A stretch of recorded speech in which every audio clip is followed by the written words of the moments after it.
Behold, my Patreon supporter Doodledibob asks, when it comes to exploring humanity, science fiction has produced masterful works rich in character drive and insight. On that note, what is a story, concept, setting, character, or time period you would like to see expanded upon within a science fiction utilizing medium? Whew, okay. So basically, like, what subject has been underdeveloped in sci-fi? Now, as with all sorts of, I wrote this huge disclaimer, but I'll keep it short. As with all questions like this, note that, like, I don't know if this has been underexplored. Like, I obviously haven't consumed all media ever, so I think this is an unexplored topic. And I'll talk about that a little bit, like why I'm pretty sure it's not just that I haven't seen this topic discussed. Um, but yeah, like maybe I just have not had the pleasure of finding this yet. So basically, the topic I have in mind is I took some time wording that too. Self editing technological development. Okay, so the idea here is that, as we advance with technologies, we're getting conveniences, but we also cause new problems for ourselves. In our modern world, most of our problems we created. They're almost all our fault. They're not things that are inherently a problem of civilization. They're things that we brought into existence as a problem, and now we have to solve them. A lot of the time by accident, obviously. But some of them, I think a fair number of them actually could have been foreseen. It's just that the benefit of the technology, the temptation to make the technology, is kind of this weird Nash equilibrium where it's like we have to make it because we know we could make it, and what if someone else makes it? But it would really be better if just no one made it. Like loot boxes are a great example of this. Wouldn't it be better if we just didn't have that? But then someone else will just do it. So unless we can all agree not to, someone's gonna, which means it's almost like you might as well. So what I want to see is a world where that concept is explored. Now, it's been explored a little bit. I have a couple examples. So in Dune, I actually haven't read Dune, but in Dune, as I understand it, AI gets banned because there's some Pandora's box. It can betray you, and there's a lot, AI issues. And for example, in Blade Runner 2049, the sequel to Blade Runner, which I rather enjoyed, by the way, there's this thing where official documentation is done in paper because there was recently like a major outage, like in the data servers or something.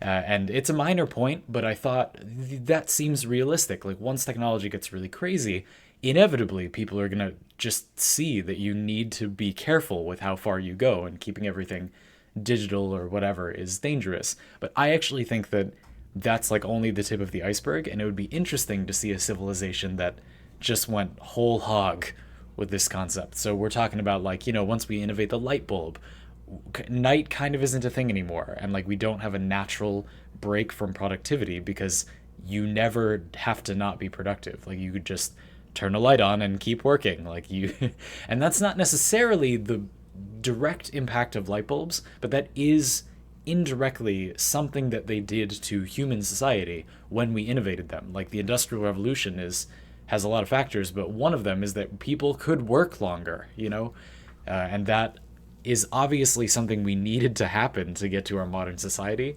But I still think it begs the question, like, was it really worth it? If you sum up all the things that happened because of that, does the good outweigh the bad? You know what I mean? So the reason I'm interested in this from a sci-fi perspective, because you could do this without it being sci-fi, but what I'm interested in is the way in which science fiction allows you to solve that problem of saying, the light bulb, well, surely we need light bulbs. You know what I mean? We can't just say, you're never going to convince anyone it's not worth it, right? And another example is like money. Like, obviously, money is really useful, but it also abstracts your earnings and makes the idea of raw financial power feel like a thing that is important when actually you're not really earning anything directly. But obviously you are earning something indirectly, and again, I don't think you're going to convince anyone that we like shouldn't have money in our current society. But at the same time, like, what if we didn't? Like, what if there was a way around that? So the point I'm trying to make is that sci-fi gives us potentially tools, if you must MacGuffins, to potentially get around that problem. So for example, in Psychopaths, a great series that I highly recommend, They have a sort of like governance body AI thing that I won't talk about too much because spoilers, called the Sybil system, that is the core of the society. This is, future Japan, and the Sybil system runs every aspect of your life, but it's so good at predicting what you would want that people like it, like people accept it because it does fairly well. Like it does a pretty good job of making people's lives better. So there are some types of technologies that you sort of don't need because you have something like the Sybil system. So for example, you don't really need guns because an officer doesn't need to decide who to shoot. The Sybil system can do that. And in fact, the major plot of the show is following the police units in this society. And they use guns that they cannot choose whether to shoot lethally or not. The gun changes from a taser to a lethal mode and back based on whether or not the Sybil system thinks who you're pointing at is a criminal or not. And that means the guns are just kind of not a thing. So yeah, I mean, guns are a problem, right? If a criminal steals a gun from a police officer or buys one illegally at a fair, then they can just kill people with it, and there's nothing you can do to stop them. But if the society only has these guns, they don't shoot if the person is bad. Now, obviously, a major plot point of the show is who is the Sybil system saying you can kill, but you get the point I'm trying to get at, that with an advanced enough piece of technology, the problem of, shouldn't we have guns so we can defend ourselves from other civilizations that have guns? Yes, but now we have guns. Kind of goes away. You can get rid of that problem by making an advanced enough gun, if you want to say that, and also tasers. There's no reason to have a taser. In fact, these won't shoot at all if it's pointed at someone who just is not supposed to be shot. So no need for tasers because it's the same thing as a gun, basically. And that sort of social paradigm, but also the technology of the Sybil system, and the guns are called dominators, makes it unnecessary. So it's that subject that I want explored more. I know it's hard to explain. I think the reason I said I was going to talk a little bit about why this probably hasn't been in fiction more, I think the reason is that a lot of people are not sold that this is the case. I feel like the nature of humanity, at least, of our species at least, is that we as a whole, I don't feel this way, but humanity as a whole, pretty clearly doesn't buy into the idea that it's not worth progressing. Now, I do think it's mostly worth progressing, just to be clear, but there are limits, and I do think that there are parts of our society currently, for example, our accelerated education system, where I'm not quite sure why you need to get your degree so fast and why it has to be so life-ruining to go through, like, some types of graduate school programs, for example, are just soul-crushing. And, like, why? Is that really necessary? I just feel like what in the world, We also have a lot of modern sort of edge cases with this problem. One I'll give an example of is there's a company called Casita that makes these, how do you describe this object? It's a huge cabinet. So imagine like a huge cabinet that's glass so you can see into it. And it's kind of like a vending machine, except you don't have to like put in money and have something come out. And it contains a wider variety of products. It's full of cameras and pressure sensors. So all you do is swipe into the thing with the app, and it's basically just the store, and you just take what you want and leave. And the app and the sensors and stuff detect what you took and charge you accordingly.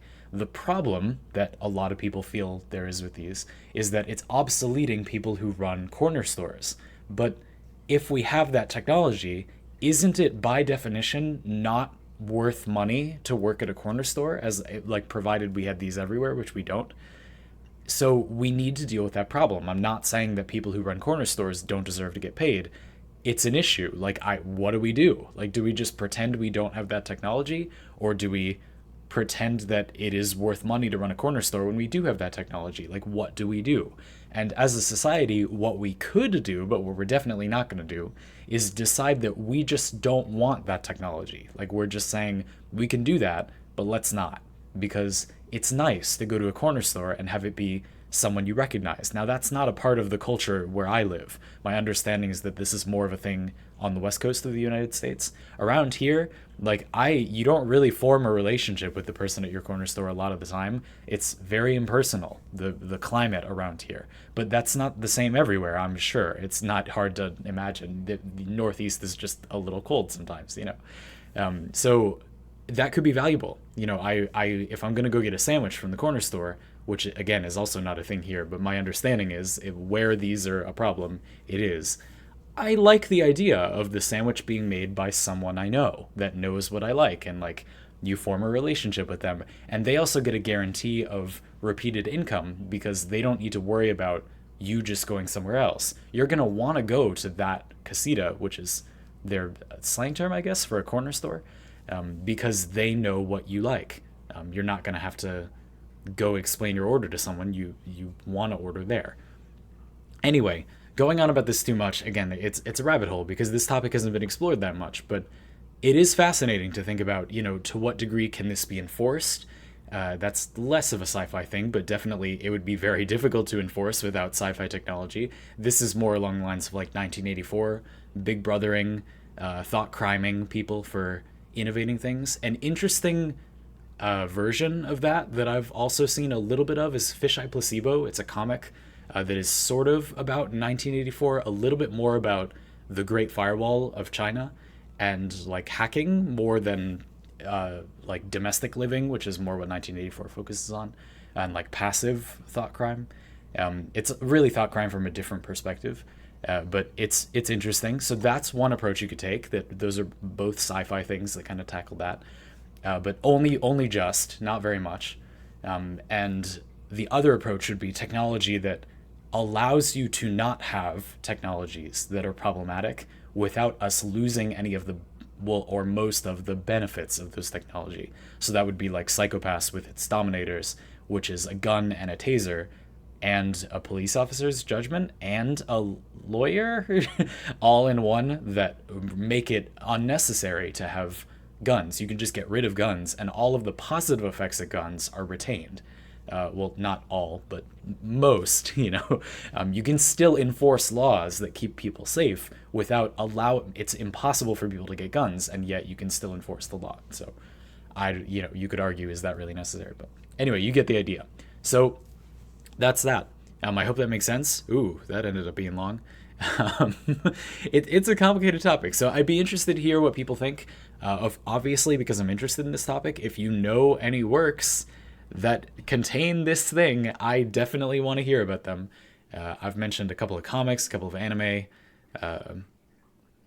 quite a few novels, of course, and I think there is potential all over the place for this kind of thing.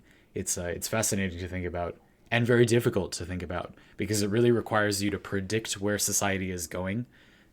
Kind of a like nega version of this idea would be Brave New World. So in Brave New World, people are genetically programmed, although that's kind of a polite word for how brutal it is, into social strata. And it's not exactly that technology is being omitted to solve problems. It's kind of like technology is being deprived to like force simplify the world. But that's not really what I mean. That is still really interesting, but that's not really what I'm talking about. I mean, for a positive effect. We're not talking about like a dystopian totalitarian situation where technology is just deprived, although obviously in works like Psychopaths, it's up for debate whether depriving the technology is good. It's up for debate whether allowing police officers to use their own judgment and shoot or not is a good thing. You can, and the series does, make arguments about whether that is good, of course.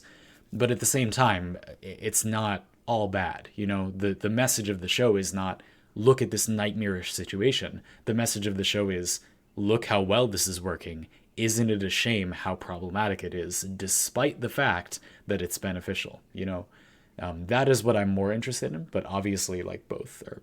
I do think the totalitarian thing has been covered more though, like keeping societies not technologically advanced. I'll give one last kind of recommendation, but don't watch this. No, it's not Karo no Kyokai. what's it called? What's this show called? From the New World. I'm not going to be able to remember what it is. Anyway, you shouldn't go. It's not good, but it does kind of cover this topic in the worst way possible.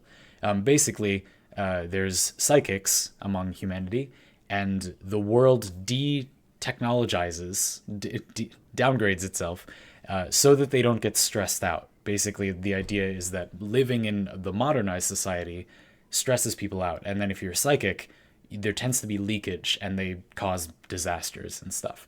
So to make the society less stressful, they downgrade it to be like a very idyllic, very Zen garden-esque sort of country village Japanese society, to make it as relaxing as possible. Of course, it doesn't work, but it's still an interesting concept to say, look, this is really stressful.